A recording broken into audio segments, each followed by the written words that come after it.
નમસ્તે વિદ્યાર્થી મિત્રો, જ્ઞાનગંગા વિદ્યાલય દ્વારા શરૂ કરવામાં આવેલ ઓનલાઈન એજ્યુકેશન અંતર્ગત આપનું સ્વાગત છે. ઇંગ્લિશમાં આપણે યુનિટ્સ જોઈ ગયા, ત્યાર પછી લેટ્સ રીડ મોરમાં પ્રેયર્સ અને પોએમ્સ જોઈ ગયા.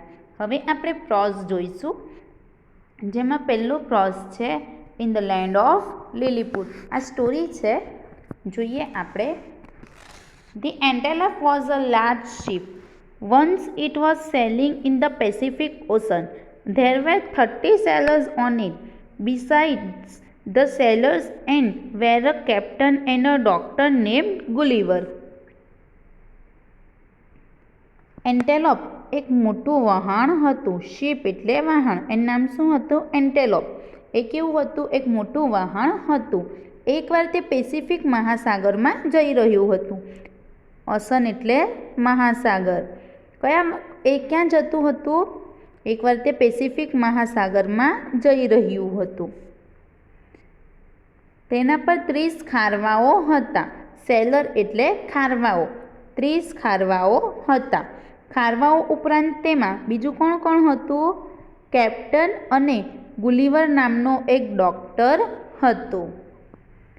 In the beginning, the sailing was smooth, but then there arose a storm in the sea.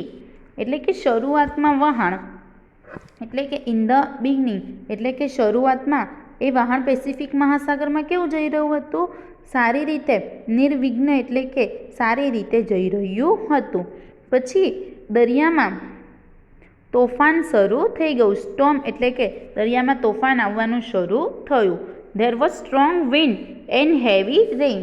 ત્યાર પછી જોરદાર પવન અને ભારે વરસાદ થયો. Sailing became difficult. હવે વહાણ તણાવા લાગ્યું હતું. વહાણ ચલાવવું કેવું થઈ ગયું?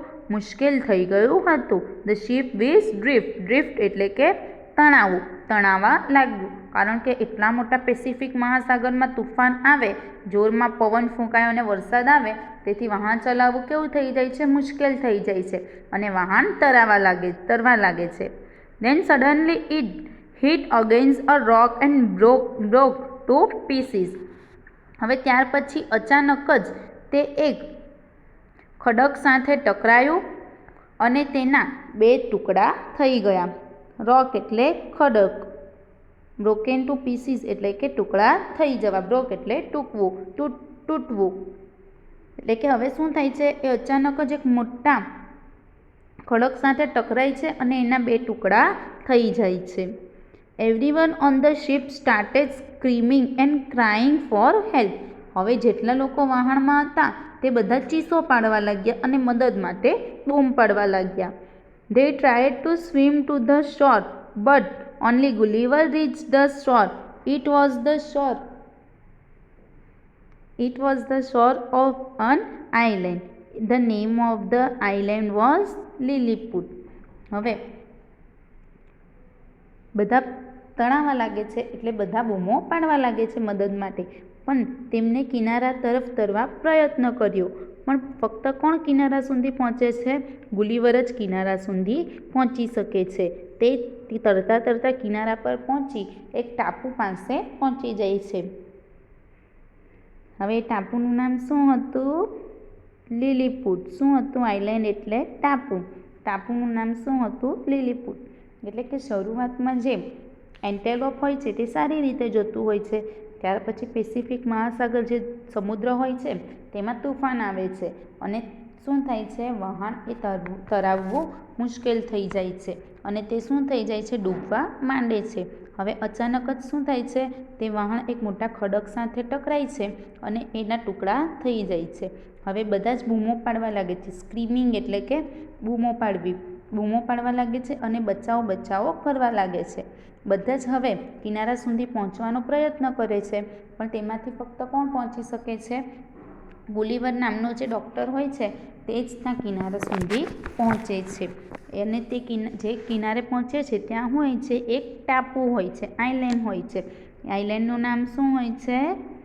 લીલીપુટ હોય છે. શું હોય છે? Lilliput. Gulliver walked some distance, but he was very tired. He fell asleep on the grass.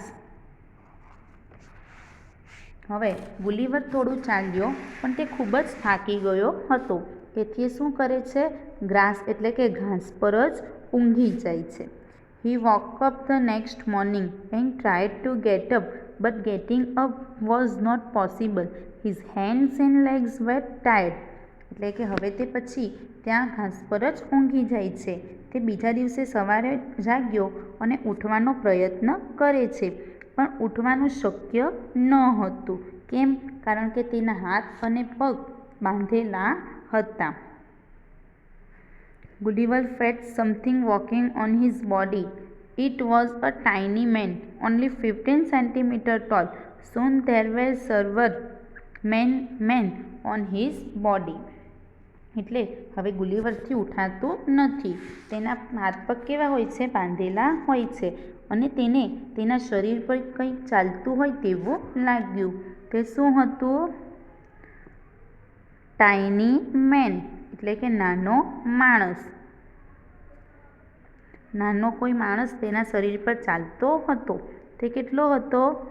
ફક્ત 15 સેન્ટીમીટર જેટલો જ હતો. થોડી જ વારમાં તેના શરીર પર ઘણા બધા માણસો ચાલતા હતા. તે કેવા હતા? ખૂબ જ નાના હતા. જમીન ઉપર પણ બીજા ઘણા માણસો હતા, અને અમુકના હાથમાં તીર અને કામઠા હતા. બોવ્સ એન્ડ એરોસ એટલે તીર અને કામઠા તેના હાથમાં હતા.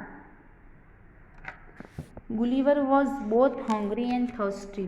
How can I talk to these people except through gestures? એટલે કે હવે ગુલીવર તો ખૂબ જ તરસ્યો અને ભૂખો હતો. તે હું ઈશારા સિવાય આ લોકો સાથે કેવી રીતે વાત કરી શકું? કારણ કે એ માણસો કેવા હતા? ખૂબ જ નાના હતા. એટલે ગુલીવરને તો હવે ખૂબ ભૂખ લાગી હોય છે અને તરસ લાગી હોય છે. એટલે કહે છે કે જેસ્ચર્સ એટલે કે હવે આમની સાથે ઈશારાથી જ વાત કરી શકાય તેવું તે વિચારે છે. So he made sign of eating and drinking. Luckily the tiny people understood his sign and brought small baskets of food. એટલે કે હવે ગુલીવર શું વિચારે છે કે આ લોકો સાથે ઈશારાથી જ વાત કરી શકાય. તેથી તે હવે શું કરે છે? ખાવાની અને પીવાની સંજ્ઞાઓ એટલે ઈશારા કરે છે.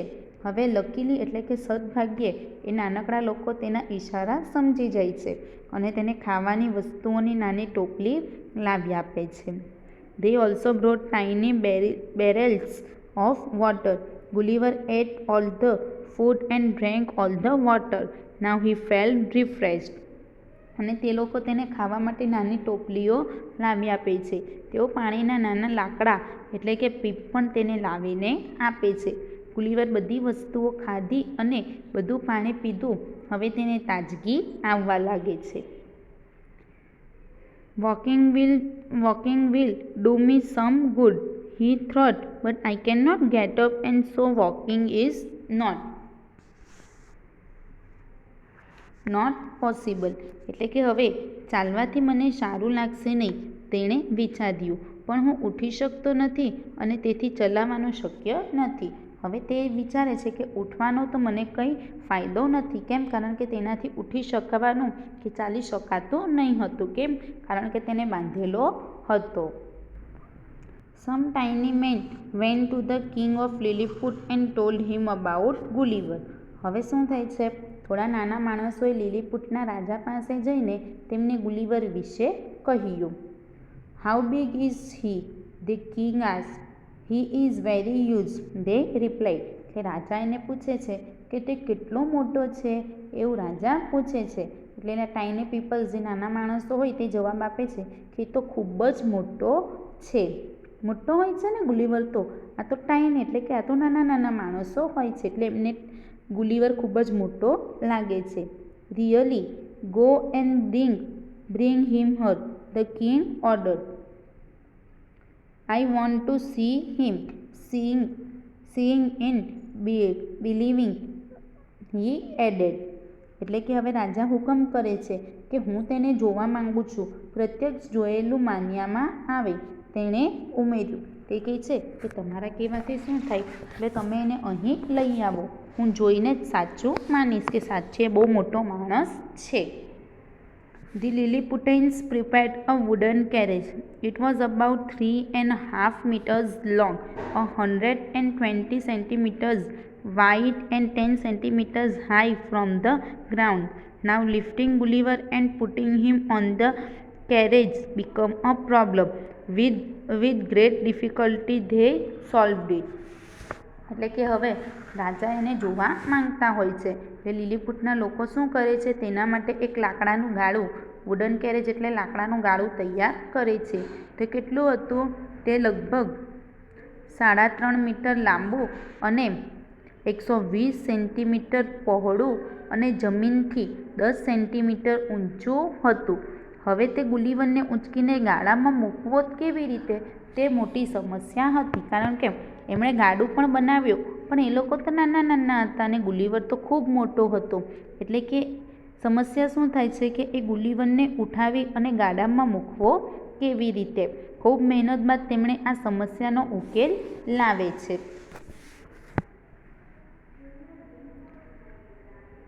After a day's journey, they brought him to the king's court. The king and his men said, "Ah, this man is really very huge. He is as big as mountain." They were afraid of him. એટલે કે હવે એક દિવસની મુસાફરી કરીને તેમને રાજાના દરબારમાં હાજર કર્યો. રાજા અને તેના માણસો બોલ્યા, આ માણસ તો ખૂબ મોટો છે. તે એક પર્વત જેટલો મોટો છે. તમને તેનો ડર લાગતો હશે.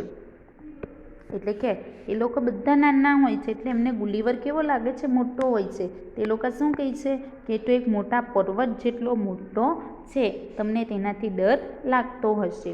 But Gulliver greeted the king and promised to be their friend. The king was pleased and set him free. Gulliver lived on the island happily for a long time. એટલે કે તે લોકો તેનાથી ડરવા લાગે છે, પણ ગુલીવરે રાજાને અભિવાદન કર્યું અને તેમના મિત્ર બની રહેવાનું વચન આપ્યું. હવે રાજા તેનાથી ખુશ થઈ જાય છે અને ગુલીવરને મુક્ત કરી દે છે. હવે ગુલીવર ઘણા સમય સુધી તે ટાપુ પર આનંદથી રહે છે. જોયું? એટલે કે આ શાની સ્ટોરી છે? લીલીપુટન્સ એટલે કે નાના નાના લોકોના પ્રદેશની સ્ટોરી છે. ત્યાં ગુલીવર ચાલ્યો જાય છે. એ આખો પ્રદેશ કેવો હોય છે? આખો ટાપુ નાના નાના માણસોનો. એટલે એમને ગુલીવર ઘણો મોટો માણસ લાગે છે. મજા આવી ને સ્ટોરીમાં? ચલો હવે એના મિનિંગ અને એક્સરસાઇઝ આપણે બીજા વિડીયોમાં જોઈશું. Thank you.